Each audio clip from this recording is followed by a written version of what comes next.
Hola, soy Ana y les voy a hablar de la educación prehispánica, la cual tuvo una connotación religiosa y militar.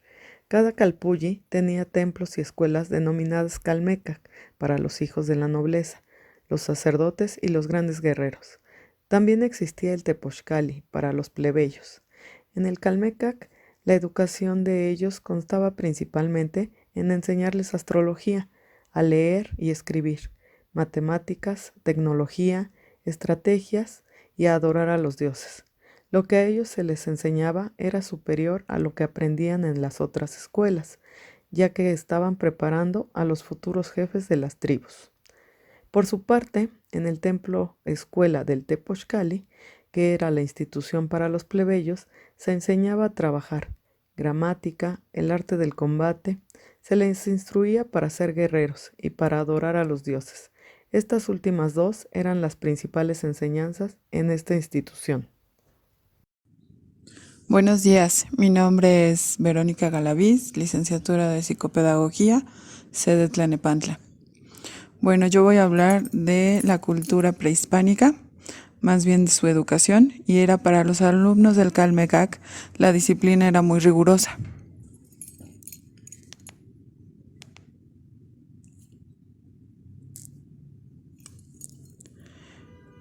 No se les permitía salir y debían permanecer castos hasta el matrimonio. Cuando alguien se enviaba comida, algunos de los alumnos la comida se dividía para todos, se les aventaba con el propósito de que aprendieran a ser humildes. Cuando se descubría que alguien salía del templo o de la escuela o no era casto, se le quemaba el cabello y se exhibía por las calles. Después de esto no podía volver con sus compañeros a instruirse, pero había más excepciones de las que se puede suponer. Los castigos eran desde pequeños golpes hasta grandes azotes. Era permitido, era disciplina calmecac. Se trataba de los futuros jefes de tribus, y no solo debían de ser aptos, sino también tener valores.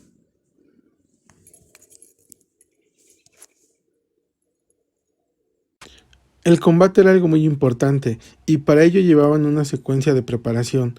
Los más jóvenes observaban de lejos las peleas, después podían ayudar con cargar el armamento del guerrero, y después, ya que atrapaban a algún enemigo entre 4 o 5 jóvenes, ya eran considerados guerreros, aunque con la condición que jamás volverían a atacar en grupo. De lo contrario, se les pondría un peinado femenino de 2 colas, lo cual significaba deshonra y vergüenza. El Telpochcali no era tan riguroso respecto a la disciplina como en el Calmecac.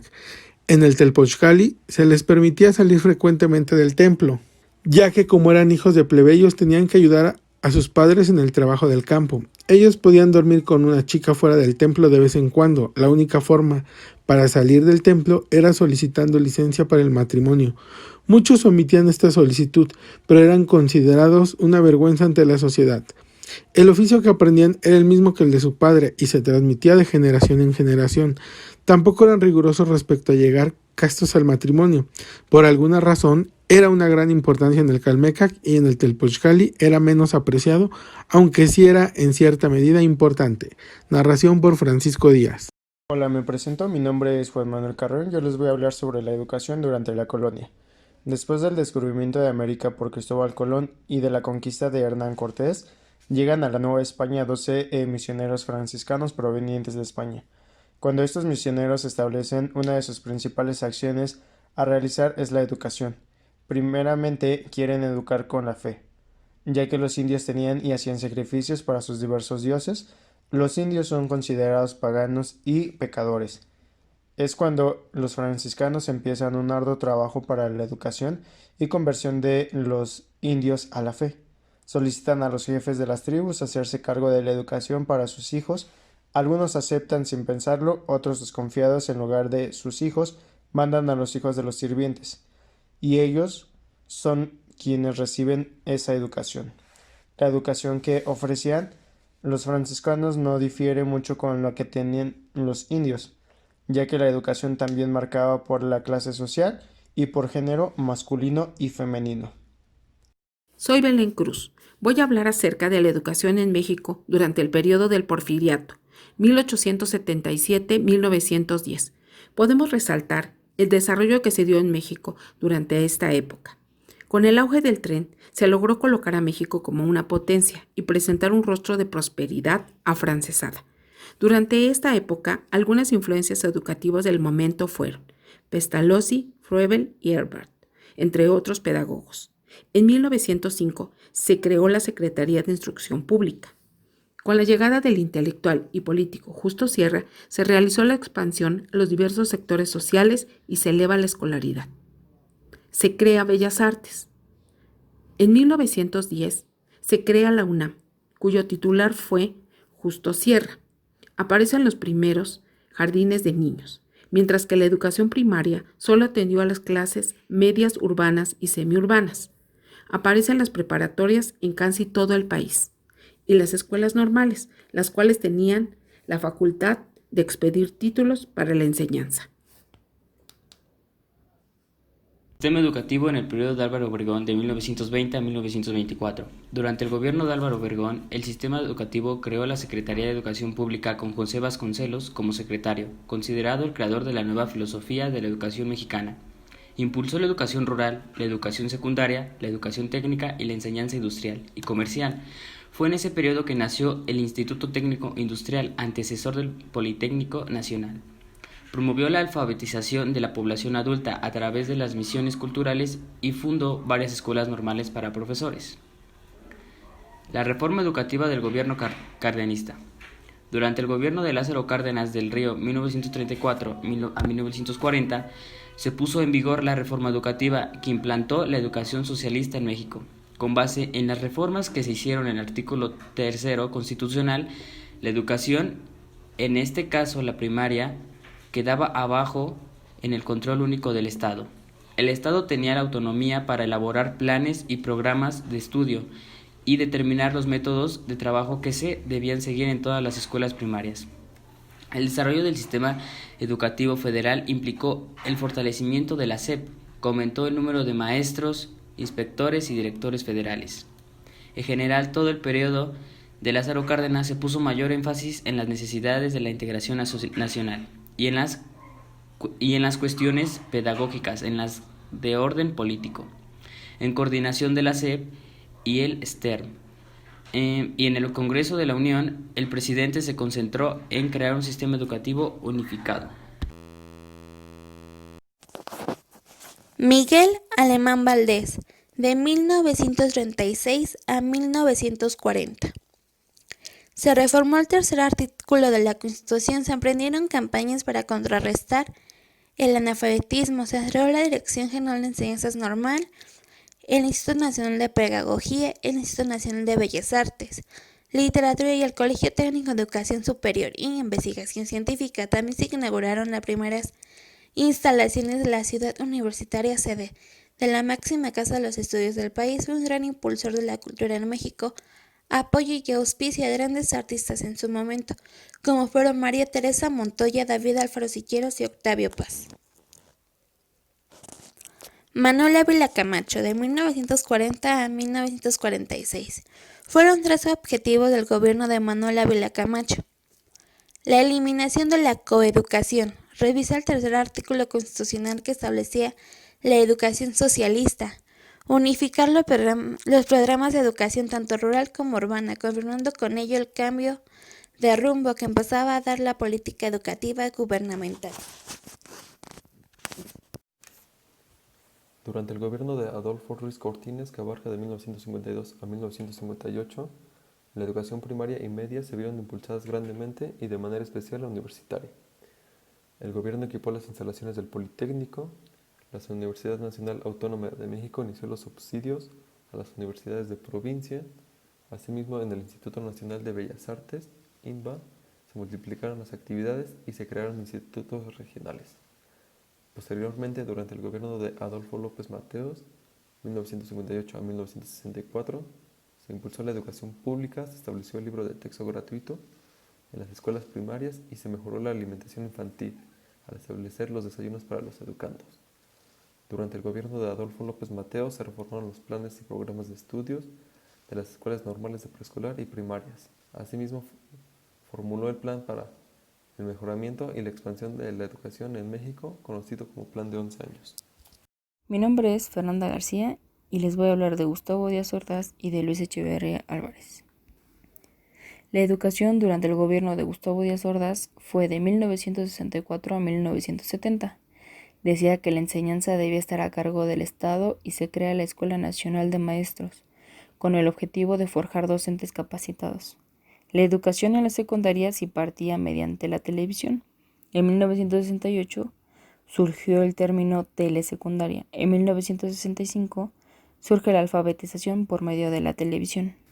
Durante el sexenio, la educación secundaria creció un 150% y todas las escuelas de este nivel se rigieron por un mismo plan de estudio, creándose una secundaria técnica por cada secundaria general. La presidencia de Luis Echeverría Álvarez fue de 1970 a 1976. En este periodo se propició una considerable expansión de servicios educativos. Se creó el Consejo Nacional de Fomento Educativo, CONAFE, y el Consejo Nacional de Ciencia y Tecnología, CONACYT. Se creó el sistema de primaria intensiva para adultos. En 1973, la Ley Federal de la Educación reiteró la gratuidad de la educación impartida por el Estado. En este periodo, la SEP inició la desconcentración técnico-administrativa. El nivel preescolar creció un 52%, la primaria un 31.5%, mientras que la secundaria un 94.9%. Sustituyeron las asignaturas de geografía e historia por ciencias sociales, a las que incluyeron temas de educación sexual. Hola, mi nombre es Edith García. Hoy vamos a hablar del sistema educativo de los expresidentes José López Portillo y Miguel de la Madrid. El licenciado José López Portillo duró su sexenio de 1976 a 1982. Durante este se elaboró el Plan Nacional de Educación PNE, el cual consistió en un diagnóstico y conjunto de programas y objetivos. El 29 de agosto de 1978 se creó la Universidad Pedagógica Nacional, adquiriendo relevancia los temas de calidad y atención al rezago educativo. En 1978 se creó el CONALEP. En 1980 se incluyó el concepto de autonomía universitaria al artículo 3 constitucional. En educación primaria, el reto fue la población marginada, mientras que la escuela superior creció en un 73%. En 1981 se modificó el reglamento interior de la SEP, creando las siguientes subsecretarías: Subsecretaría del Deporte y Cultura, Planeación Educativa, Educación Elemental, Educación Media y Educación e Investigación Tecnológica. El licenciado Miguel de la Madrid, su sexenio duró de 1982 a 1988. Inició su gobierno justo en que se desencadenó una fuerte crisis económica, razón por la que se interrumpió las tendencias expansivas que lo habían caracterizado. En 1982 se cubrió casi en su totalidad la demanda en educación primaria, se mejoró el porcentaje de inscripción en preescolar, el número de egresados en secundaria era aún mayor y la matrícula en enseñanza media superior aumentó. En 1983 presentó el Programa Nacional de Educación, Cultura y Deporte, que incluía un año de educación preescolar para los niños de 5 años de edad. Descentralizar la educación y retomar los estudios de normal, otorgándosele el carácter de licenciatura. Buen día, mi nombre es Daniela Ducoy y a mí me tocó hablar sobre el sistema educativo durante el periodo de Carlos Salinas de Gortari. El rasgo principal de la educación en los años 90 fue el de la modernización, pues uno de los propósitos centrales de los gobiernos era adaptarla a los cambios económicos que requería el país en el contexto de las transformaciones mundiales, marcadas por nuevas reglas de libre mercado. El proyecto modernizador, conocido también como neoliberal, fue impulsado con más decisión y vigor en el sexenio de Carlos Salinas de Gortari. En este sexenio se muestra el proceso de reforma educativa cuando México entra al proceso de liberación económica, así como la reestructuración de la educación básica.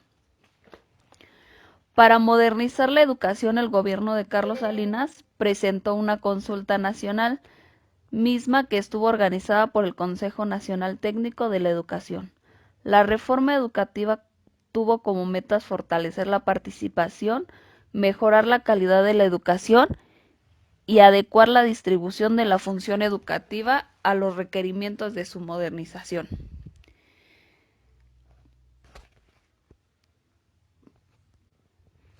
Durante este sexenio se señaló que parte de la modernización que el gobierno necesitara mejorar la educación básica, ya que el rezago educativo era preocupante para esos momentos, sobre todo en las zonas rurales.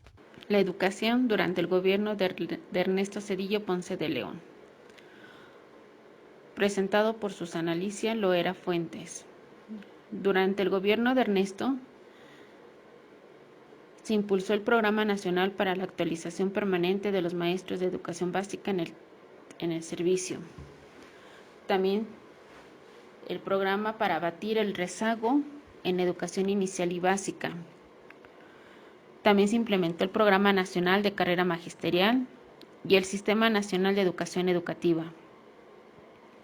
También se implementó el Programa para la Transformación y el Fortalecimiento Académico de las Escuelas Normales, el Programa para abatir el rezago educativo, becas a la asistencia escolar, y se implementó la red EduSat. Buenas tardes, soy Alicia Cruz Arias. Hablaré de Vicente Fox Quesada. Vicente Fox puso el énfasis en la educación por su contribución al crecimiento económico del país, desde la perspectiva de la formación de capital humano. En otros, resaltó su contribución en la formación de los ciudadanos y personas libres por medio de la formación en valores deseables para la convivencia social. Ambos aspectos están presentes en sus ideas educativas. Mi nombre es Noemí Cecilia Benítez Muñoz y me tocó hablar sobre el expresidente Felipe de Jesús Calderón Hinojosa, nacido el 18 de agosto de 1962, licenciado en Derecho, presidente de México del 1 de diciembre del 2006 al 30 de noviembre del 2012. Él presentó las siguientes aportaciones a la educación. Se puso en marcha un programa especial para educación abierta y a distancia para universidades. Se realizó la prueba enlace, que es una evaluación nacional del logro académico en centros escolares para evaluar primaria, secundaria y último grado de bachillerato. También se concluyeron las actualizaciones de todos los libros gratuitos para la educación primaria. Se estableció por primera vez la evaluación universal para los docentes y directivos de educación básica pública y privada. En 2007 se crea el programa Escuela Segura, la educación media superior de carácter obligatorio, y también se realizó el programa Estancias Infantiles para apoyar a madres trabajadoras. Hola, mi nombre es Liliana y les voy a hablar de la reforma educativa del presidente Enrique Peña Nieto. Esta fue presentada el 10 de diciembre del año 2012 y aprobada 10 días después por la Cámara de Diputados y por el Senado de la República. Con esta reforma se buscó que los alumnos aprendieran más y mejor, que contaran con mejores maestros, mejores libros de texto, mejores materiales educativos y mejores escuelas. También se estableció en los artículos 3 y 73 constitucionales que la educación, además de ser obligatoria, laica, gratuita y pública, también debía ser de calidad y con equidad. Entre sus principales aportes se encuentra la creación del Sistema Nacional de Evaluación Educativa, coordinado por el Instituto Nacional para la Evaluación de la Educación y encargada de evaluar la calidad, el desempeño y los resultados de la educación básica y media superior. También fue creado el Servicio Profesional Docente con el fin de capacitar, formar y evaluar a los maestros, directivos, supervisores e instalaciones. Por último, se estableció que la única forma para poder ser maestro, directivo o supervisor a nivel básico o medio superior solo podía ser mediante concursos de oposición. Hola, mi nombre es Isela Muñoz García. A mí me tocó hablar sobre Andrés Manuel López Obrador, presidente actual de México. Él presentó el memorándum que enviará a los secretarios de Educación Pública, en el que instruye dejar sin efecto la reforma educativa, en tanto se alcanza un entendimiento con maestros y padres de familia sobre los cambios constitucionales requeridos y leyes reglamentarias que deben ser modificadas o, en su caso, abrogadas. El objetivo de este gobierno es consolidar una reforma constitucional aceptada por todos, que garantice la educación pública obligatoria, laica, pluricultural, de calidad y gratuita en todos los niveles escolares. A estos principios deberá atenerse la Secretaría de Educación Pública, mientras se alcanza el consenso entre el Congreso de la Unión, trabajadores y sociedad. La política educativa neoliberal, desde Miguel de la Madrid hasta la actualidad, basada en las diferentes reformas que ha sufrido el artículo 3 constitucional, donde la finalidad es la igualdad entre hombres y mujeres, derecho a recibir educación gratuita, obligatoriedad hasta el grado de preparatoria, escuela laica.